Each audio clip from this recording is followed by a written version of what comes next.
नमस्कार, वंदे मातरम। मैं हूं श्यामगिरी। आप देख रहे हैं हमारा चैनल मुद्दा भारत का। मुद्दा भारत का यानी मुद्दा आपका। आज का हमारा मुद्दा है राहुल गांधी का।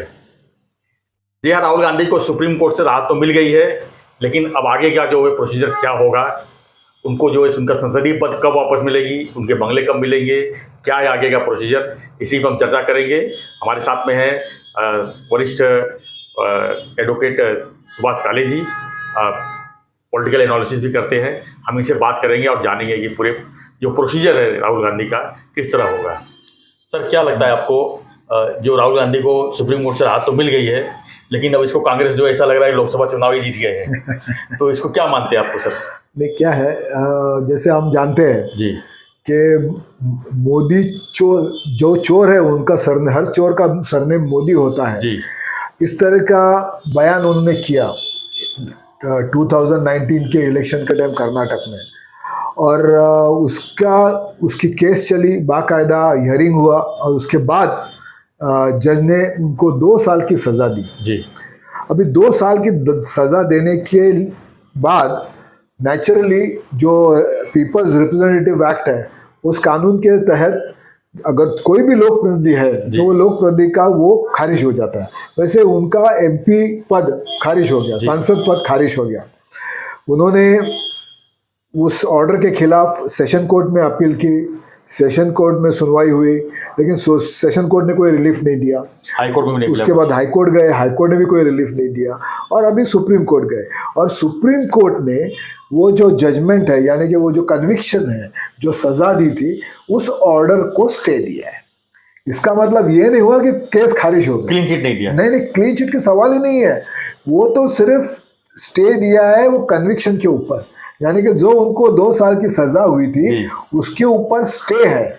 इसका मतलब ये होता है कि अभी क्या होगा आगे। तो अभी जो नीचे के कोर्ट ने जो जजमेंट दिया है उसके ऊपर राहुल गांधी जी ने सेशंस कोर्ट में अपील तो किया ही है, अभी वो अपील चलेगा जी, और अपील की सुनवाई होगी सेशंस कोर्ट में, और सेशंस कोर्ट में सुनवाई होने के बाद अगर अपील राहुल गांधी के बाजू में से होता है तो ये सजा खारिज हो जाएगी, अगर राहुल गांधी के खिलाफ होता है तो ये सजा कायम हो जाएगी। तो इसका मतलब कल जो सुप्रीम कोर्ट ने राहत दी है वो टेम्पररी राहत है कि भाई जब तक वो अपील की सुनवाई नहीं होती है तब तक उनका वो जो ऑर्डर है उसको स्टे दिया हुआ है। इसका मतलब ये नहीं हुआ कि अभी वो छूट गए, अभी वो उनके ऊपर जो 2 साल की सजा थी वो माफ हो गई, वो खत्म हो गई, ऐसी कोई बात नहीं है। लेकिन सुप्रीम कोर्ट ने सर एक बात और कही है कि ये सजा जो है 2 साल जो मैक्सिमम होता है, वो उसके बदले जो है 1 साल के अंदर भी किया जा सकता था, उसमें संसदीय पद उनका नहीं जाता था। नहीं, देखो क्या है, अभी जो सुनवाई हुई, ये सुप्रीम कोर्ट ने एक मुद्दा कल के जजमेंट में जो लिखा हुआ है कि भाई ये आपस में भी सेटल हो सकता था, ये आपस में जरूर सेटल हो सकता था, और कोर्ट ने, लोअर कोर्ट ने, नीचे की कोर्ट ने उसकी कोशिश भी की। उन्होंने राहुल गांधी को भी बोला कि आप माफी मांग लो और बात खत्म कर दो, लेकिन, और ये 1 बार नहीं, 2 बार नहीं, 3 बार कोर्ट ने बताया। जजमेंट जो हियरिंग चला, वो हियरिंग के दरमियान 3 बार राहुल गांधी को बोला गया, जजमेंट देने के पहले भी उनको बोला गया कि भाई आप माफी मांग रहे हैं तो ये मैटर सेटल हो सकता है, लेकिन वो अड़े रहे, माफी मांगने को तैयार नहीं। इसीलिए तो जज का, अगर वो माफी नहीं मांग रहे तो जज को तो अपना जजमेंट देना ही है, और दोनों साइड की सुनवाई के बाद दिया हुआ जजमेंट है। तो इसीलिए जो सुप्रीम कोर्ट ने जो कहा कि भाई इसमें आपस में ये मैटर सलट जा सकता था, तो उसकी कोशिश नीचे हुई थी। दूसरा ऐसा है कि जो सजा दी है 2 साल की, वो 2 साल की सजा क्यों दी? मैक्सिमम पनिशमेंट 2 इयर्स है जी, तो 2 साल की सजा पूरी 2 साल की क्यों दी? 1.5 साल की क्यों नहीं दी? 1 साल की क्यों नहीं दी? अभी जो जज है, जो जिन्होंने सुनवाई की है केस की, अगर उनको लगता है कि ये बहुत सीरियस मैटर है, एक पॉलिटिकल लीडर है, और ऐसे लीडर को इस तरह का बयान करना गलत है, इस तरह का बयान से न सिर्फ जिनको इफेक्ट हुआ है वही नहीं, तो उनका वो पूरे हिंदुस्तान पर इफेक्ट हो सकता है। और इसलिए ऐसी गलती को, जो एक बड़ा पॉलिटिकल लीडर है, उसको, उसके बारे में रहम की बात नहीं हो सकती, उसको पूरी सजा मिलनी चाहिए, और इसलिए उन्होंने सजा दी, और ये बात उन्होंने अपने जजमेंट लिखी हुई है। क्या लगता है सर, जो जिस तरह से सेशन कोर्ट ने दिया, हाई कोर्ट ने दिया, सुप्रीम कोर्ट ने क्या देखा उसमें कि गलत क्या देखा उसमें, जो कि नहीं, उल्टा हो गया सुप्रीम कोर्ट का वही मैं अभी बोला कि सेशंस कोर्ट, हाई कोर्ट ने यही देखा कि भाई इससे सजा कम करने या सजा को स्टे देने को, कम तो सुप्रीम कोर्ट ने भी नहीं किया, कम कोई कर ही नहीं सकता अभी। सजा जो सजा दी है वो सही है, ऐसे सेशंस कोर्ट और इनका भी कहना है, और इस वक्त ये सिचुएशन में उसके ऊपर स्टे हम नहीं दे सकते, वो कन्वेक्शन नहीं रुका सकते, ऐसा उनका है। सुप्रीम कोर्ट को लगा कि नहीं अभी चलो उनको थोड़ी राहत देते हैं, अभी उनको कन्वेक्शन स्टे करते हैं, और आगे तो केस तो चलने ही वाली है। मेरा सवाल यही है कि सुप्रीम कोर्ट को ने उसको कंटिन्यू क्यों नहीं रखा आगे, जो नीचे की कोर्ट की ऑर्डर थी। क्या रहता है, हर जज का अपना अपना व्यू है जी। मतलब उन्होंने ऐसा क्यों किया इसके ऊपर, और ये उन्होंने जो हाई कोर्ट का निर्णय था वही सुप्रीम कोर्ट ने क्यों कंटिन्यू नहीं किया, ये तो अपने जवाब जो जज बैठे थे उनका निर्णय हुआ कि इस एक पॉलिटिकल जज ने अपनी मर्जी से नहीं दिया होगा, ये लॉ में बैठा होगा तभी दिया होगा ना? नहीं, मैं यही बोल रहा हूँ ना कि डिस्क्रिशनरी पावर है जी। ये जो पावर है स्टे देने की, वो कोर्ट की अपनी पावर है जी। जो कुर्सी पे बैठा है। देखो उन्होंने, मैं फिर से आपको दोहरा रहा हूँ कि उन्होंने खारिज नहीं किया है केस वैसे ही है, कन्विक्शन वैसे ही है, उसके ऊपर सिर्फ स्टे दिया है सुप्रीम कोर्ट, और वो स्टे देना या नहीं देना वो डिस्क्रिशन पावर है, मतलब जज जो चाहता है वो कर सकता है। ये जज ने, ये जो सुप्रीम कोर्ट के जजेस है उन्होंने ऐसा सोचा कि भाई इससे बुरा क्या होने वाला है, अपील तो चलने ही वाला है, अपील में जो निर्णय आएगा तब देखा जाएगा, तब तक ये पॉलिटिकल लीडर है तो इसका अगर कन्विक्शन स्टे होता है तो वो अगला इलेक्शन लड़ सकेंगे, फिर से पार्लियामेंट में जाके बैठ सकेंगे। सुप्रीम कोर्ट ने ऐसे सोचा। तो क्या लगता है कितना समय लगेगा अभी उनको एमपी का जो जैसे ही ये ऑर्डर है सुप्रीम कोर्ट की, उसकी सर्टिफाइड कॉपी जैसे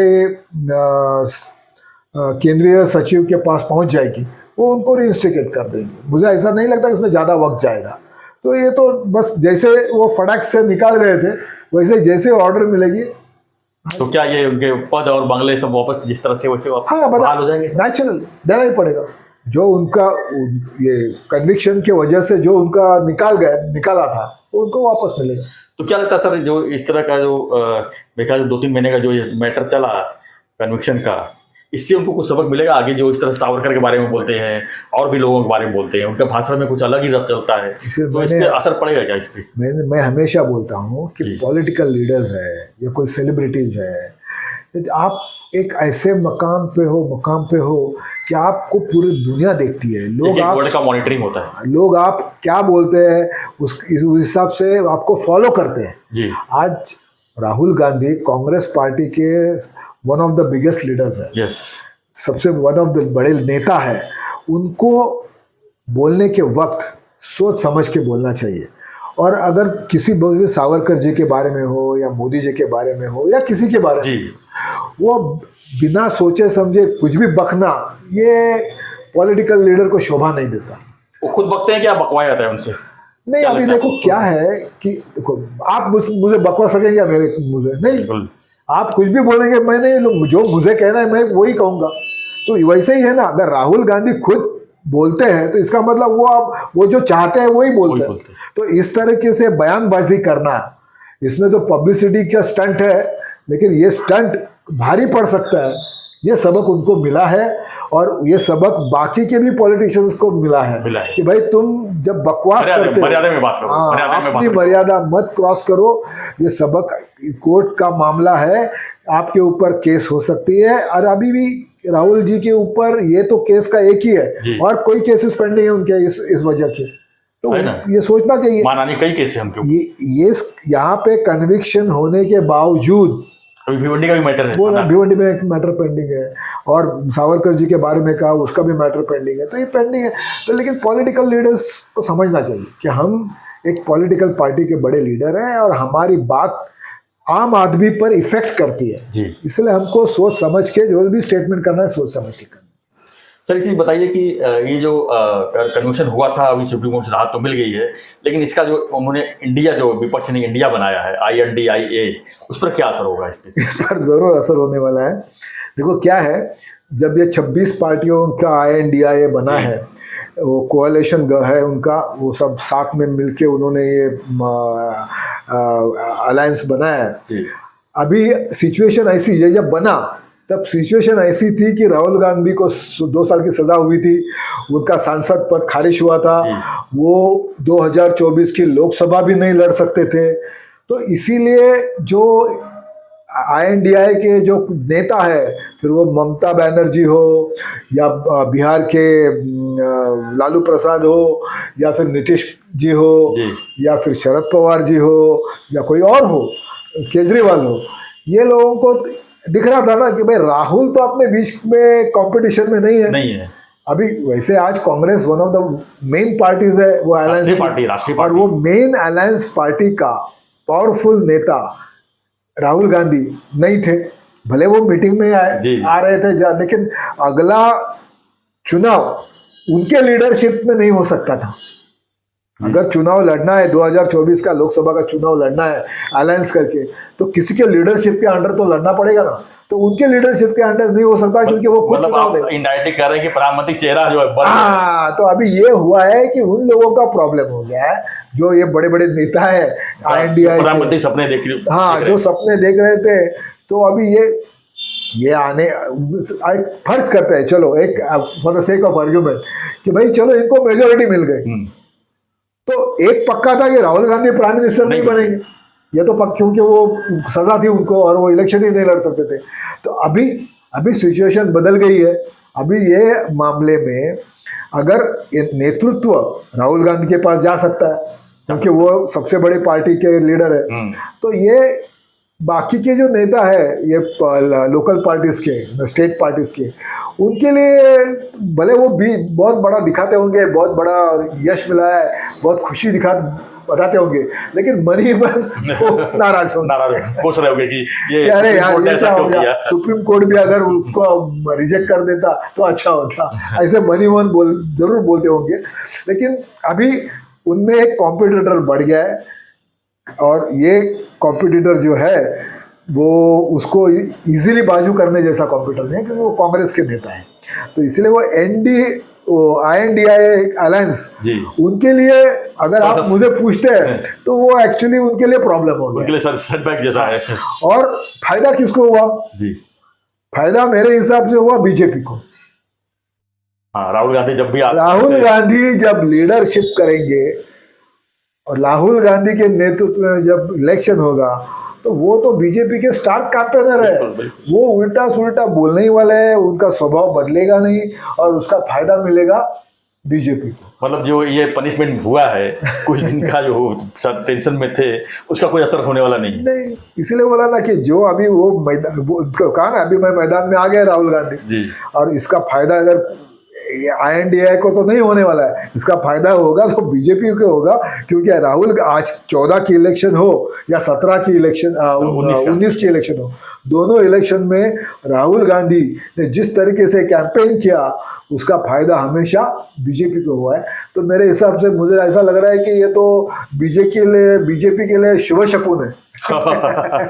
धन्यवाद सर। तो हमारा चर्चा यही था कि राहुल गांधी को जो सुप्रीम कोर्ट से राहत मिलने के बाद अब उनकी जो है संसदीय पद कब मिलेगी, उनके बंगले कब मिलेगी, यानी जैसे थे वैसे कब होंगे, कितना समय लग सकता था, इसी पर हम चर्चा करेंगे। और उम्मीद करता हूँ कि राहुल गांधी जो है आगे जो है अपने मर्यादा में जो है जो भी बातें करेंगे, जैसे वीर सावरकर के बारे में अनाप शनाप बोलते हैं, बाकी चीज़ों के बारे में बोलते हैं, बाकी नेता लोग जो कुछ भी बोलते हैं, जैसे संजय राउत जो सुबह जो बयानबाजी करते हैं, उनके ऊपर भी एलिगेशन केस है। तो उम्मीद करता हूँ कि ऐसे जो नेता लोग जो रोज बयानबाजी करते हैं अनाप शनाप, उनके ऊपर इसका असर जरूर पड़ेगा, क्योंकि सुप्रीम कोर्ट हर किसी को राहत देने वाली नहीं लगती, ऐसा लगता है। तो आपको हमारा ये चर्चा कैसा लगा, हमें जरूर कमेंट बॉक्स में लिखिए। और हमारा वीडियो को आपने सब्सक्राइब अगर नहीं किया है तो रिक्वेस्ट है कि इसको सब्सक्राइब जरूर करें। बने रहिए हमारे साथ, देखते रहिए हमारा चैनल मुद्दा भारत। धन्यवाद सर, धन्यवाद, जय हिंद।